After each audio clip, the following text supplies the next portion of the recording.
ఆలస్యంగా వెలుగులోకి వచ్చినటువంటి ఒక దారుణమైన ఘటన గురించి మీకు తెలియబోతున్నా. మేడ్చల్ మల్కాజ్గిరి జిల్లా నాచారం పోలీస్ స్టేషన్ ప్రాంతంలో జరిగినటువంటి ఒక దారుణమైన ఘటన.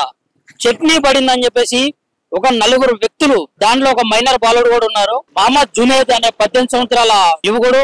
ఈ నేరం చేసింది ఒక నలుగురు వ్యక్తులు. దాంట్లో మహమ్మద్ షైఫుద్దీన్, షేక్ జాఫర్, అదే విధంగా ఒక మైనర్ బాలుడు 21 సంవత్సరాలు ఉన్నటువంటి వ్యక్తి మణికంఠ.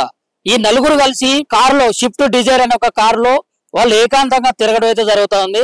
అదే నేపథ్యంలో ఎల్బీ నగర్ నుంచి వస్తున్నటువంటి మురళీకృష్ణ ఏదైతే హత్యకు గురయ్యారో ఆ మురళీకృష్ణ అనే వ్యక్తి వాళ్ళ బంధువుల ఇంటికి వెళ్ళి రావడం అయితే జరిగింది.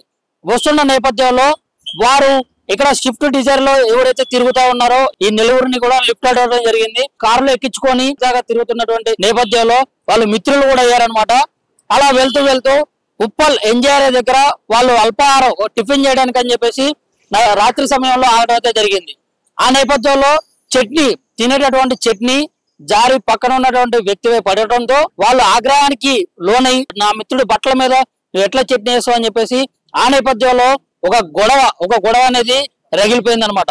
అక్కడి నుంచి గొడవ రగులుతూ అక్కడ కారులో ఎక్కించుకొని పిడుగుత్తులు గుద్దుతూ కత్తితో పొడుచుకుంటూ దాదాపు 2 గంటల పాటు ఆ వ్యక్తిని ఎట్లా అంటే సిగరెట్లతో కాల్స్తూ ఆ మద్యం మత్తులో లేకుండా ఆ మత్తులో అసలు ఏం తెలియనటువంటి ఆ యువకులు ఎవరైతే ఉన్నారో ఆ యువకులతో పాటు ఒక మైనర్ బాలుడు కూడా ఉంటుంది గమనార్హం అనమాట. అయితే వారు ఇక్కడ మేడ్చల్ మల్కాజ్గిరి జిల్లా ఇక్కడ మీరు చూస్తున్నటువంటి ఈ నాచారం పోలీస్ స్టేషన్ పరిధిలో ఉన్నటువంటి ప్రాంతం.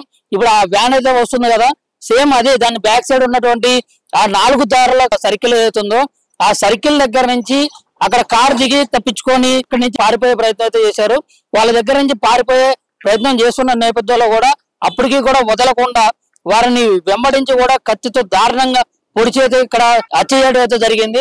మీరు ఇక్కడ క్లియర్ గా విజువల్స్ లో చూసుకున్నట్లయితే ఇక్కడ లెఫ్ట్ సైడ్ ఆ గ్లౌజెస్ ఏవైతే ఉన్నాయో గ్లౌజెస్ కూడా వాళ్ళు అక్కడ చింపేసి ఏవైతే ఆధారాలు కూడా దొరకకుండా చేసే ప్రయత్నం అయితే వాళ్ళు చేశారు. అయితే దీంట్లో భాగంగా క్లూస్ టీమ్ గానీ పోలీసుల దర్యాప్తు మేరకు వాళ్ళ స్వతంత్ర ఆరోపితులు ఎవరైతే ఉన్నారో వాళ్ళే స్వయంగా ఒప్పుకోవడం జరిగింది. ఎవరైతే జాఫర్ గానీ లేకుంటే ఎవరైతే సైఫుద్దీన్ గానీ ఎవరైతే మణికంఠ గానీ మేమే నేరం చేశాము, మేము ఈ విధంగా నేరం చేశాము, ఇంత కిరాతకంగా నేరం చేశామని చెప్పేసి అక్కడ ఆ మైనర్ బాలుడితో సహా ఒప్పుకోవడంతో పోలీసులు ఇక్కడ కేసు నమోదు చేసుకొని వాళ్ళని ఎవరైతే నిందితులు ఉన్నారో వాళ్ళని రిమాండ్ చేయడం అయితే జరిగింది. ఇక్కడ ఎన్నో ఘటనలు జరుగుతూ ఉంటాయి, కానీ ఈ ఘటన మాత్రం చాలా దారుణంగా అనమాట. ఒక చట్నీ అనే ఒక విషయంతో ఆయన శ్రీ మురళీకృష్ణ అనేటటువంటి ఎవరైతే హత్య కాబడినటువంటి వ్యక్తి ఉప్పల్ కళ్యాణపురి ప్రాంతంలో ఒక పెయింటర్ గా పనిచేస్తున్నటువంటి వ్యక్తి. అంటే ఒక పేద కుటుంబం నుంచి ఆయన ఉపాధి ఏంటంటే పెయింటింగ్ చేసుకుంటేనే ఆయన ఉపాధి. ఆయన ఆ రాత్రి సమయంలో ఎటువంటి ఆప్షన్ కూడా లేక లిఫ్ట్ అడిగినటువంటి సందర్భంలో ఇట్లాంటి కిరాతకులు ఆ కారులో ఉన్నారని తెలియదు. అయితే వారు అటువంటి కిరాకులు ఆ మత్తులో ఉండి చేసినటువంటి పని ఇది. ఒక చట్నీ పడినంత మాత్రాన లేకుంటే గొడవ ఎంత పెద్దగా అయ్యి ఒక ప్రాణం తీసేంత వరకు జరుగుతుందా, లేకుంటే మురళీకృష్ణ అనే వ్యక్తి పైన ఇంకేమన్నా పాత కక్షలు గాని పాత తగాదాలు గాని ఏమన్నా ఉన్నాయా, లేకుంటే అసలు మద్యం మత్తులోనే ఏం చేయాలో కూడా తెలియనటువంటి మర్డర్ గా మనం చూడొచ్చా? ఇట్లా చాలా కోణాల్లో కూడా దర్యాప్తు చేసినప్పటికీ కూడా అక్కడ ఎవరైతే మురళీకృష్ణ అనే వ్యక్తి మరణించారో వాళ్ళ కుటుంబానికి ఖచ్చితంగా న్యాయం చేసే విధంగా పోలీసులు పోరాడుతా ఉన్నారు.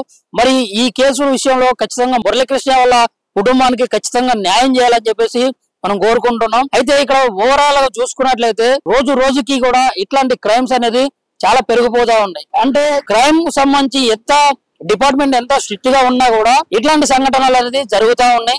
మరి మద్యం మత్తులో చేస్తున్నారా, కావాల్సుకొని చేస్తున్నారా, లేకుంటే కుటుంబ కలహాల మధ్యలో గొడవలు, ఇట్లా చాలా రకాలుగా కూడా మనం ప్రతి ఒక్కటి కూడా సమాజానికి చెప్తున్నా కొద్దిగా కూడా చట్ట ప్రకారంగా కూడా వాళ్ళకి కఠిన శిక్ష పడుతున్నప్పటికీ కూడా వాళ్ళు ఇట్లాంటి క్రైమ్స్ అయితే చేయడం అయితే జరుగుతూ ఉంది. సో ఇప్పుడు ఈ కేసులో మాత్రం ఈ నలుగురికి ఖచ్చితంగా శిక్ష పడాలి, ఆ బాధిత కుటుంబానికి న్యాయం జరగాలని చెప్పి కోరుకుందాం.